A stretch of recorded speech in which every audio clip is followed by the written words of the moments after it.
വന്നിട്ട് 1 മാസത്തിന് ശേഷമല്ലേ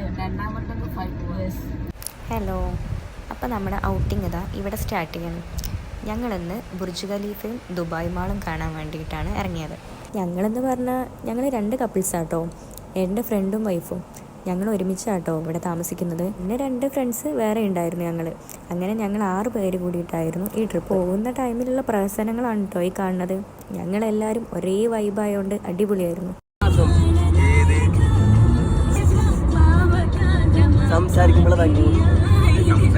അങ്ങനെതാ പോണ വഴിക്ക് നമ്മൾ ദുബായ് ഫ്രെയിം ഒക്കെ കണ്ടിട്ടാട്ടോ പോണത്. അപ്പം നമ്മളിത് ഫുഡ് കഴിക്കാൻ വേണ്ടിയിട്ട് കരാമയിലാണ് കേട്ടോ ഇപ്പോൾ എത്തിയിട്ടുള്ളത്. ഏകദേശം ഉച്ചയോട് കൂടിയിട്ടാണ് നമ്മൾ റൂമിൽ നിന്ന് ഇറങ്ങിയത്. അപ്പോൾ ഫുഡ് കഴിച്ചിട്ടാവാം ബാക്കി പരിപാടി. ഇവിടെ കരാമയിൽ ഒരു ശ്രീകൃഷ്ണ ടെമ്പിൾ ഉണ്ടെന്ന് പറഞ്ഞു.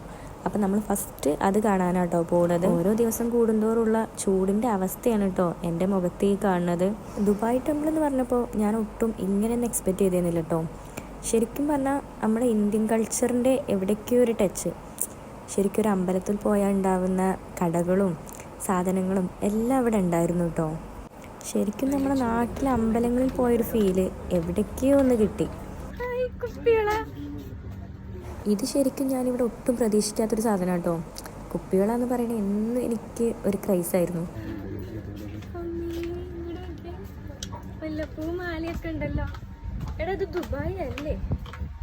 ഫസ്റ്റ് ടൈം ആയതുകൊണ്ടാണോ എന്നറിയില്ല, അതോ നമ്മുടെ നാട്ടിലുള്ളതൊന്നും ഇവിടെ കിട്ടില്ല എന്നുള്ളൊരു പറഞ്ഞു കേൾക്കലാണോന്നും അറിയില്ല. എനിക്കിതൊക്കെ കണ്ടപ്പോൾ ഭയങ്കര അത്ഭുതം, അല്ലെങ്കിൽ എന്തൊക്കെയോ ഒരു സന്തോഷം പോലെ കേട്ടോ ഫീൽ ചെയ്തത്. അതിൻ്റെ ഒരു ത്രില്ലൊക്കെ കേട്ടോ നിങ്ങളീ കാണുന്നത്. അങ്ങനെ ദേ ഫൈനലി ഇതാണ് കരാമയിലെ ശ്രീകൃഷ്ണ ടെമ്പിൾ. അമ്പലം കണ്ടിട്ട് ശരിക്കും എനിക്ക് നമ്മുടെ നാട്ടിലത്തെ ടച്ചൊന്നും ഫീൽ ചെയ്തില്ല കേട്ടോ. വേറെ എന്തോ ഒരു ഫ്ലാറ്റോ അങ്ങനെയൊക്കെ ഒരു ഫീല്. പിന്നെ നമ്മൾ എത്തിയ സമയം ഏകദേശം ഉച്ചയോട് അടുപ്പിച്ചായതുകൊണ്ട് ഉള്ളിലോട്ടൊന്നും നമ്മൾ കയറിയില്ല കേട്ടോ. പിന്നെ ഇവിടുത്തെ ചുറ്റുപാടും പിന്നെ ഒരു പ്രത്യേക സ്മെല്ലും ഉണ്ട്. അത് ശരിക്കും നമ്മുടെ അമ്പലത്തിൻ്റെ ടച്ച് തന്നെ ഉണ്ട് കേട്ടോ. പിന്നെ ഇതേ ശ്രീകൃഷ്ണ വിഗ്രഹം. ഇതാണ് റൂമി. നല്ല ആക്റ്റീവായിട്ടോ ആള്. എൻ്റെ കൂടെ എന്തിനും കട്ട സപ്പോർട്ടാണ്.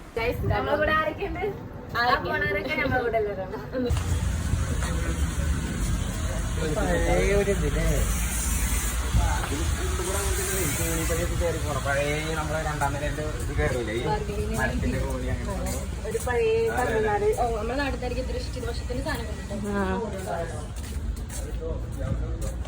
അത് കൊച്ചിയിലൊക്കെ ചെന്നുണ്ടാവല്ലോ. കൊച്ചി ഹാർബറൊക്കെ പോണ. അങ്ങനെ എല്ലാവരും ക്ഷീണിച്ചൊരു പരിവായിട്ടോ. അതിൻ്റെ റെസ്റ്റ് എടുക്കലാണ് ഈ കാണുന്നത്.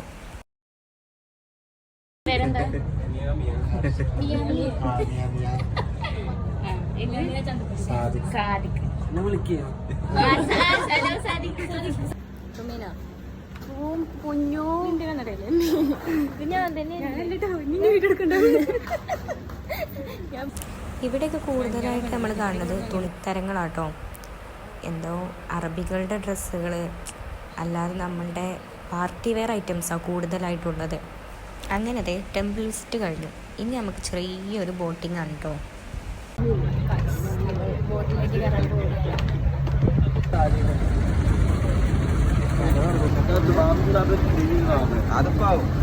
ദുബായിലെ ചൂടിന്റെ അവസ്ഥയാണ്. മരങ്ങളാണ് കുറച്ചിട്ടോ.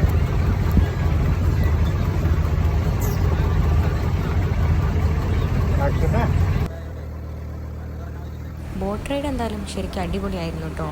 ചൂടിൻ്റെ ഒരു ബുദ്ധിമുട്ട് വെച്ചാൽ നല്ലൊരു അറ്റ്മോസ്ഫിയർ ആയിരുന്നു. 2 സൈഡിലെ വ്യൂ ഒരു രക്ഷയുണ്ടായിരുന്നില്ല. നമുക്ക് എവിടെയോ ഒരു പാരീസ് ടച്ചൊക്കെ ഫീൽ ചെയ്തു കേട്ടോ. ഇനി എനിക്ക് മാത്രം തോന്നിയതാണെന്ന് അറിയില്ലേ. പോകുന്ന വഴിക്ക് നമ്മൾ വലിയൊരു കപ്പലൊക്കെ കണ്ടു കേട്ടോ. കപ്പൽ തന്നെയാണെന്നാണ് എൻ്റെ ഒരു നിഗമനത്. അങ്ങനെ നമ്മൾ അടുത്ത ഡെസ്റ്റിനേഷനിലേക്ക് പോവാണ്. ദുബായ് മാളും ബുർജ് ഖലീഫയും കാണാൻ. ഈ ഒരു വ്യൂ ഒക്കെ കേട്ടോ ഞാൻ പറഞ്ഞത്. ശരിക്കും നമുക്ക് ഒരു പാരീസ് ടച്ചൊക്കെ ഫീൽ ചെയ്യുന്നു. സിനിമയിൽ കണ്ടുള്ള പരിചയമേ ഉള്ളൂ കേട്ടോ, നേരിട്ടൊന്നും കണ്ടിട്ടില്ലല്ലോ. പിന്നെ അതേ പോകുന്ന വഴിക്ക് നമ്മൾ ദുബായ് മ്യൂസിയം കണ്ടു കേട്ടോ. ഞങ്ങളിവിടെ വന്നിട്ട് ശരിക്കും ഫസ്റ്റ് വിസിറ്റ് ചെയ്തത് മ്യൂസിയത്തിലായിരുന്നു. അതിൻ്റെ വിശേഷങ്ങളൊക്കെ നമുക്ക് അടുത്തൊരു വീഡിയോയിൽ പറയാം കേട്ടോ. ഇപ്പോൾ ദേ നമ്മൾ പോണ വഴിയിലെല്ലാം നമുക്ക് ബുർജുവിൻ്റെ വ്യൂ കാണാൻ പറ്റും. ഫൈനലി ഞങ്ങളെല്ലാം ടയേർഡായതുകൊണ്ട് തന്നെ എന്തെങ്കിലും കുടിച്ചിട്ടാവും കരുതി അടുത്ത പരിപാടി. പിന്നെ ദേ നമ്മുടെ നേരെ ഓപ്പോസിറ്റ് കാണുന്നതാണ് ദുബായ് മാള്.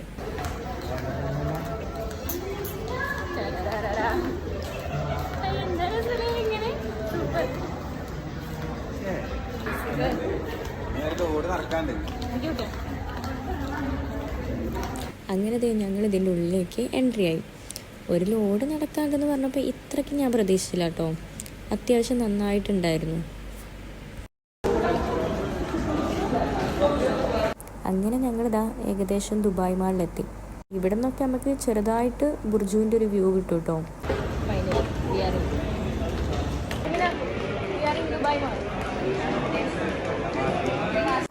അങ്ങനെ ദുബായ് മാളിൻ്റെ ഉള്ളിലെത്തി.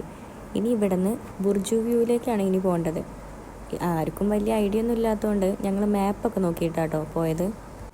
ബുദ്ധിയുള്ളവർ നോക്കട്ടെ പറഞ്ഞ് മാറി നിന്നതാട്ടോ ഞങ്ങൾ, അല്ലാതെ ഞങ്ങൾക്കറിയായിട്ടൊന്നുമല്ല. അങ്ങനെ ലൊക്കേഷനൊക്കെ കണ്ടെത്തി നമുക്ക് ഞങ്ങളുടെ എത്തണം. ഏറ്റവും താഴത്തെ ഫ്ലോറിലേക്ക് നമുക്ക് എത്തേണ്ടത് കേട്ടോ. അതിനിടയിൽ ഞങ്ങളെല്ലാവരും ജസ്റ്റ് ഒന്ന് ഫ്രഷ് ആവാൻ കയറി കേട്ടോ. ഇവിടുത്തെ വാഷ്റൂം ഒരു രക്ഷയില്ല. അല്ലെങ്കിൽ ഈ വാഷ്റൂമിൻ്റെ മിററൊക്കെ മുടിഞ്ഞ ക്ലാരിറ്റി ആവും. അങ്ങനെ മാളിൽ നിന്ന് പുറത്തിറങ്ങി നമ്മൾ ബുർജുവിൻ്റെ അടുത്തേക്ക് ഇങ്ങനെ നടന്നുകൊണ്ടിരിക്കുക കേട്ടോ. ഓ മൈ ഗോഡ്, ഫൈനലി ലോകാത്ഭുതങ്ങളിൽ ഒന്നിൻ്റെ മുമ്പിലാണ് ഇന്ന് ഞാൻ നിൽക്കുന്നത്.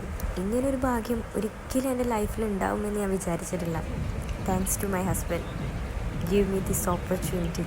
എൻ്റെ ഈ എക്സൈറ്റ്മെൻറ്റ് ശരിക്കും മറ്റുള്ളവർക്ക് എത്രത്തോളം മനസ്സിലാവുമെന്ന് എനിക്കറിയില്ല. ഇത് കാണുന്ന ചിലരെങ്കിലും ചിന്തിക്കുന്നുണ്ടാവും, അവൾ മാത്രമുള്ളല്ലോ ഇപ്പോൾ ദുബായിൽ പോയിട്ട്, വേറെ ആരും ഇത് കണ്ടിട്ടില്ലല്ലോ. അങ്ങനെയല്ല. പക്ഷേ എത്രയൊക്കെ പറഞ്ഞാലും ഫസ്റ്റ് ടൈം ഇത് എക്സ്പീരിയൻസ് ചെയ്യുന്നവർക്ക് ഇതൊരു അച്ചീവ്മെൻറ്റ് തന്നെയാണ്.